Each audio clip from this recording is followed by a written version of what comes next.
the tomatoes. Alright, today I'm going to be showing you how to make a cheap and easy version of angry pasta, or as I like to call it, please forgive me, pasta arrabbiata. I know that's probably nowhere even close, but I did Google it to see. But I first ate this in Kentucky, of all places, a restaurant, the land between the lakes, called Mama D's. And it was one of the hottest dishes I ever got out at a restaurant. Usually if you like spicy stuff like I do, you get it and it's not really that spicy. Maybe it is a little bit. This was as spicy as the vindaloo I got in England when I was 20 and one of my friends paid me to go over there. Anyway, I'm not going to really give you any specific measurements or whatever. Put a good amount of olive oil in there. I'd say this is a little better when it's a little bit more oily than, say, maybe your typical marinara. I got this at this place called Mama D's because it was, vegan, and plus I do like spicy stuff.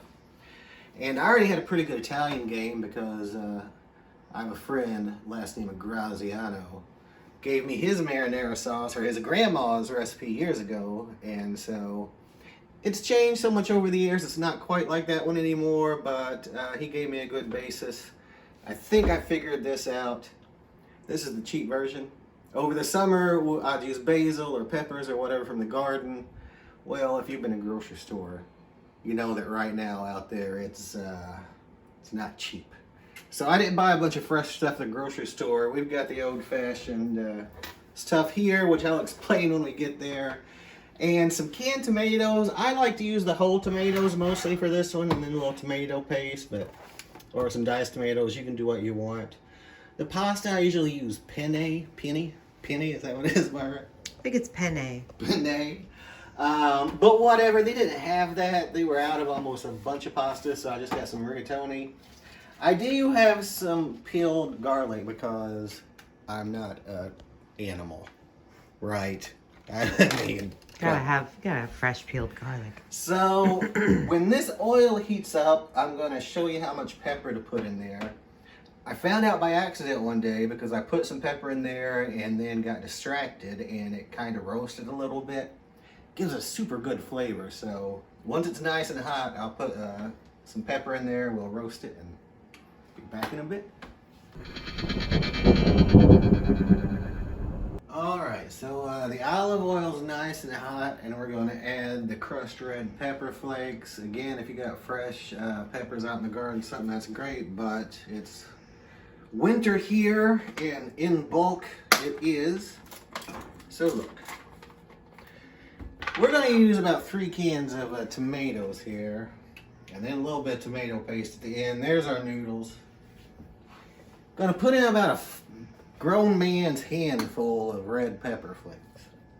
So that's a good. So really get some over here. So it's really like a mound. You can make a weaker version. You can make a stronger version. I do make it a little milder sometimes for Margie, and it's good. But if you go too mild, it just starts tasting like a spicy regular spaghetti. So kind of that extra heat really is a kind of signature of it, I think, making it angry. Ooh, maybe just a little bit more. Now come hear this sizzle right there. If you want to get a good shot of that for me.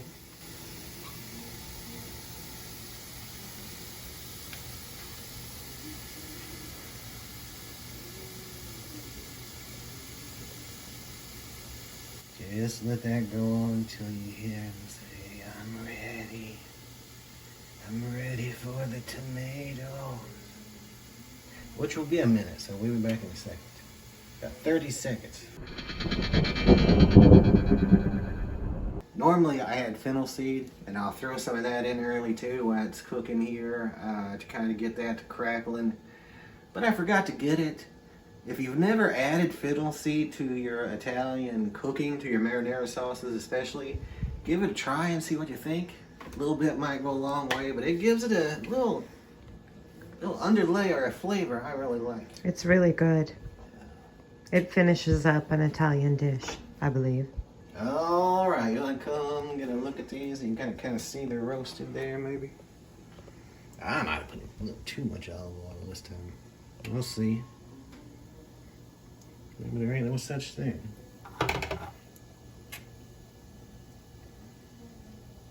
Now, I don't know if it makes a difference or not, but I like to go ahead and start throwing a few things in there, like some salt. Give you a secret to American cooking. For all your friends and family. If they're foodies, maybe you can't get by with this. But just regular people, which is who most of us cook for most time. In America, especially maybe in Midwest around where I live, add just a little bit more salt than it calls for. People will be like, what did you add to this? Salt. It's like Kentucky Fried Chicken. It's got 32 seasons, herbs and seasonings. Every one of them salt. Get your garlic there and find something that you can kind of, maybe should have thought ahead here, but you know, you kind of smash it with your knife. Just anything. Open it up some.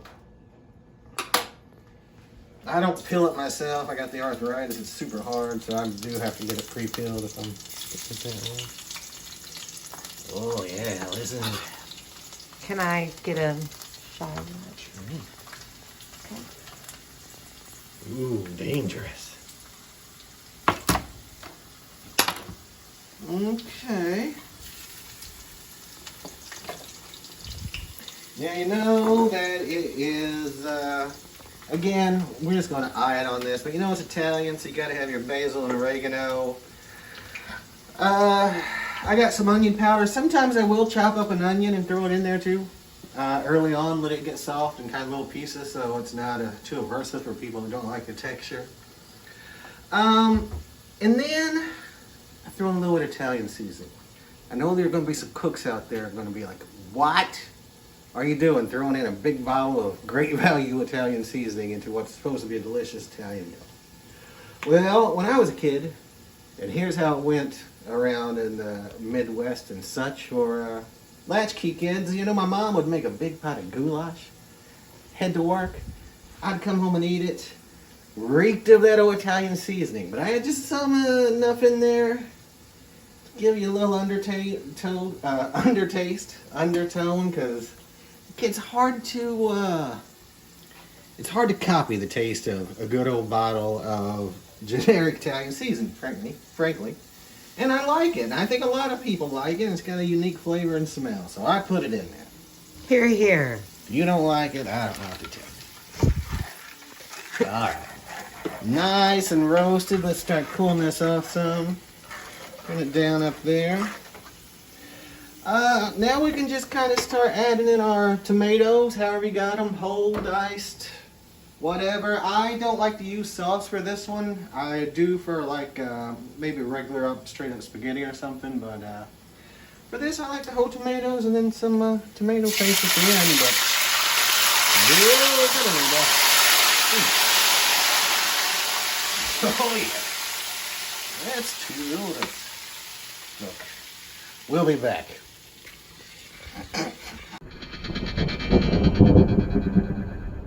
Alright, so when you're ready to eat and you can't take it anymore, then it's time to go ahead and add the noodles.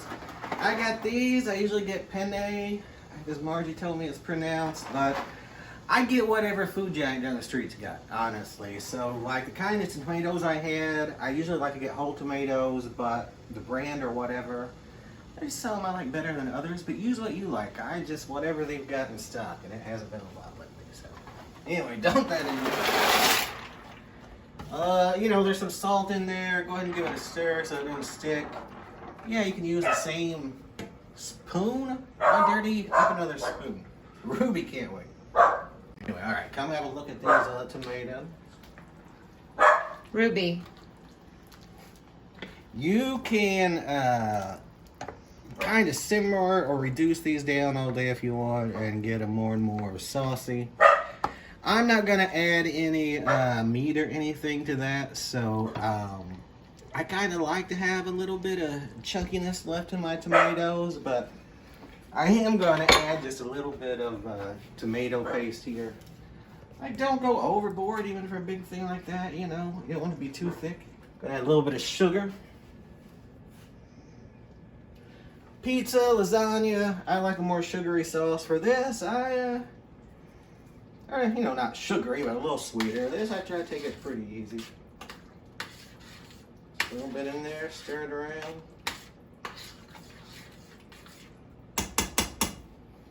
Let it cook until the noodles are done, then we'll be back. Alright, like I said, I usually get penne or just whatever, but I like them a little al dente for this dish, so. You know how you do it, you dump it in the thing. You dump a bag in the thing. Bring it over here. Put that in there. Bringing it home, Daddy. That's all. Whoa, you gotta dump them in there. Get some water on that, maybe. Alright, now let's mix these up. We have got some Hawaiian roll crescent rolls in the oven, which might seem like an odd combo, and maybe it is, but hey, they're good. It's good, so whatever. Oh, so yeah, you just stir that up, man. You let it sit for a bit. You got good old-fashioned, a cross between good old-fashioned southern Missouri goulash and good old-fashioned southern Italy angry pasta. Alright, so sometimes I make this too hot for Margie and sometimes I make it just right. So let's see. Too spicy or good? It's hot. It's steaming hot right now, so I'm hoping it's not too hot for me to take a bite. Yeah, don't blister your mouth.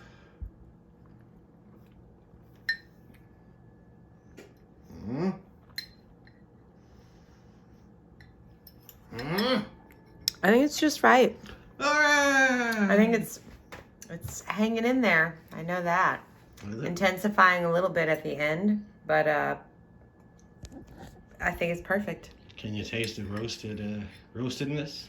I can taste the roastedness. All right. TM. All right, then we're gonna enjoy our dinner. Thank you, everybody. Bye. All right, please subscribe.